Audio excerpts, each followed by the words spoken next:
आज PYP हजारीबाग के माध्यम से आप तमाम युवा साथियों का हार्दिक अभिनंदन करते हैं। और यह बहुमूल्य जीवन सृष्टि में 84 लाख प्रकार की योनियां हैं। हम भी अपने अगल बगल के पर्यावरण में देखते हैं तो कुदरती की चिड़िया, गोरैया, चिट्टी, केकड़ा, मछली, मुर्गा, ऐसे मैना, तोता, एक से एक प्रकार के भांति भांति प्रकार के जीव जंतु देखते हैं।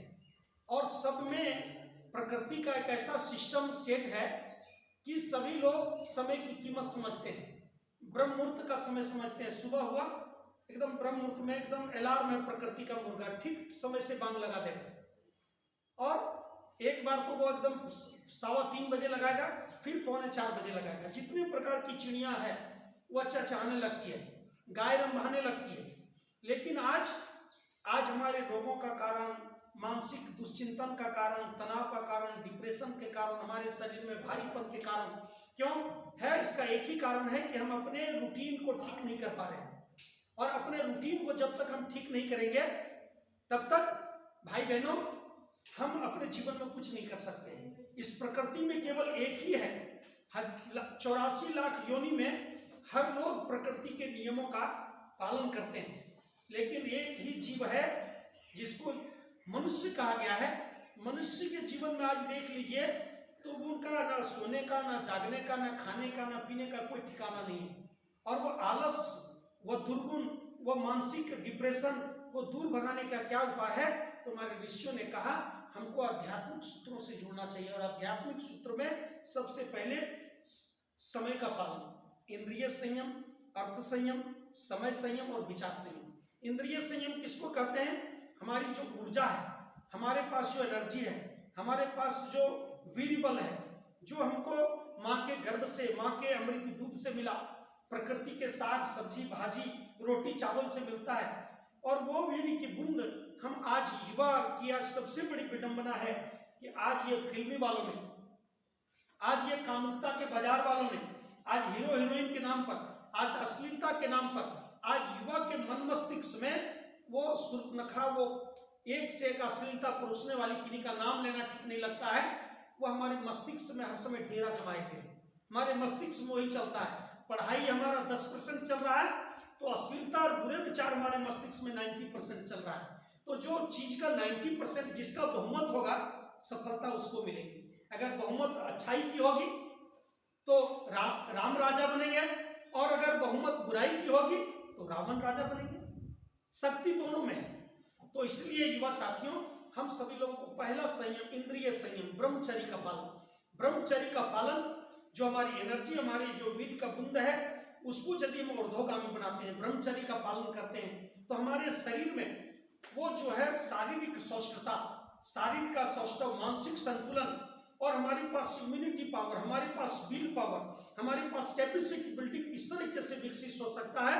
और एक चीज आप देखेंगे, किसी भी सेक्टर के महापुरुष को, चाहे वह महापुरुष आजादी के आंदोलन में लड़ाई लड़ने वाले रहे हों, चाहे विज्ञान के क्षेत्र में कलाम की तरीके से, जहांगीर होम भाभा की तरीके से, आइंस्टीन की तरीके से उन्हें कार्यक्रम किया हो, अथवा राजनीतिक रूप से संत विनोबा के रूप में, चाहे अब्राहम लिंकन के रूप में, चाहे एक से एक गांधी के रूप में, जिन्होंने ने किसी भी सेक्टर में, चाहे राजनीति के क्षेत्र में, चाहे विज्ञान के क्षेत्र में, चाहे आजादी के आंदोलन के क्षेत्र में, चाहे सोशल वर्कर के रूप में, कोई भी उच्चतम शिखर को छुआ है, सफलता के परचम को, सफलता की कहानी को अपने जीवन से लिखा है, और बाद में उनका लोग अनुकरण करते हैं, जिनने अमर किया इतिहास। उसके पीछे एक ही चीज है कि उनने सब चीज में एक मूल चीज अपनाया, ब्रह्मचर्य का पालन, एनर्जी का यूटिलाइज।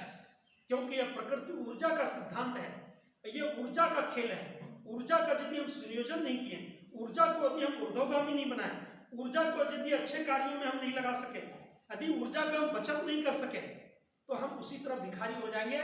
जैसे दूसरा संयम अर्थ संयम है। अर्थ संयम, यदि हम पैसे का दुरुपयोग करते हैं, आमदनी से ज्यादा खर्च करते हैं, पैसे विद्यार्थी जीवन में वैसे भी पैसा घर से कम लगता है, अनुपयोगी में खर्च करते हैं, तो हम क्या होंगे?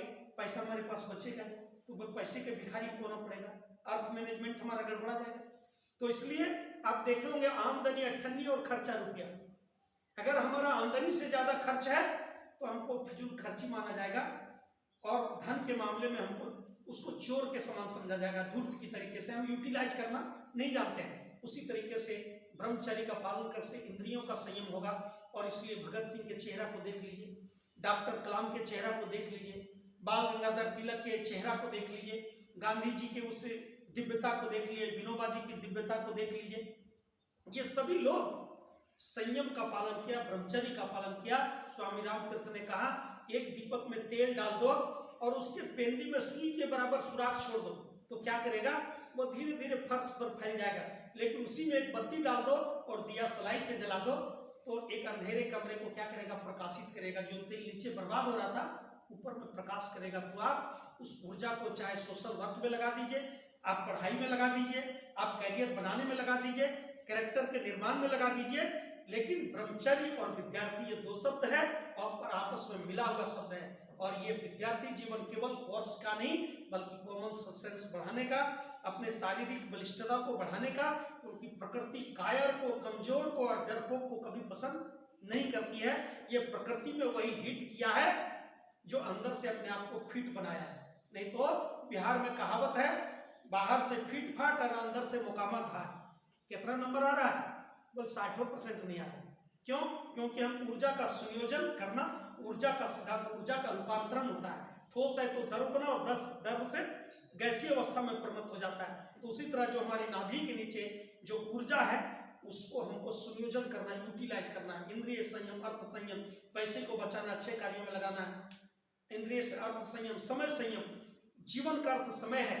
और जो जीवन से प्यार करते हैं उस समय का एक एक क्षण का सदुपयोग करें। सुबह से आप रूटीन बना लें, रूटीन के साथ अपने जीवनचर्या को, कब योग करना है, कब ध्यान करना है, कब हमको लाइब्रेरी जाना है, कब हमारा भोजन करना है, एकदम निर्धारित समय, कब हमको खेलना है, खेलने के लिए भी आप समय लगाइए। और 24 घंटा का समय का जो यूटिलाइज करना सीख गया, यही 24 घंटा सफल महापुरुष को, सक्सेस पर्सन को भी मिला। और यही 24 घंटा इस लॉज में मौज करने वाले को मिल रहा है।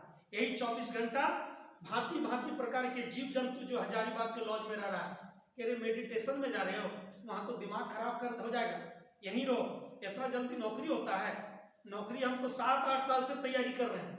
ये जीव जंतु के फेरा में पड़ेंगे तो वो तो डूबे सनम, आपको भी ले डूबेंगे। इसीलिए आपको समय का पालन करना है। और समय का पालन के बाद आता है विचारों का संयम। यहां से क्या होता है, विचारों का पोषण। रोटी चावल केवल शरीर को एनर्जी देता है, लेकिन अच्छे विचार हमको मानसिक रूप से प्रफुल्लित बनाता है, आत्मिक रूप से प्रफुल्लित बनाता है, हमको अंदर से एनर्जेटिक बनाता है, अंदर से हमारे अंदर उल्लास उत्पन्न करता है। तो आप मोटिवेशनल सेमिनार में जब आप आएंगे संडे को, तो एक नई खुराक मिलेगा, विचारों को आपको पोषण मिलेगा। और यदि आपके शरीर में सबसे महत्वपूर्ण चीज क्या है, विचार। और विचार यदि आपका सही दिशा पकड़ लिया, सही चिंतन, जो 90% अभी चल रहा है कामुकता का, अश्लीलता का, बुरे विचारों का, कैटरीना कैफ सपने में आ रही है, वो 90% बुरे विचार को जब आप 90% में अच्छे विचारों को भर देंगे, क्योंकि कोई जगह खाली नहीं रह सकता है, वहां कुछ ना कुछ आपको, अगर लाइट बंद कर देंगे तो अंधेरा आएगा, अंधेरा को दूर भगाना है तो लाइट जलाना पड़ेगा।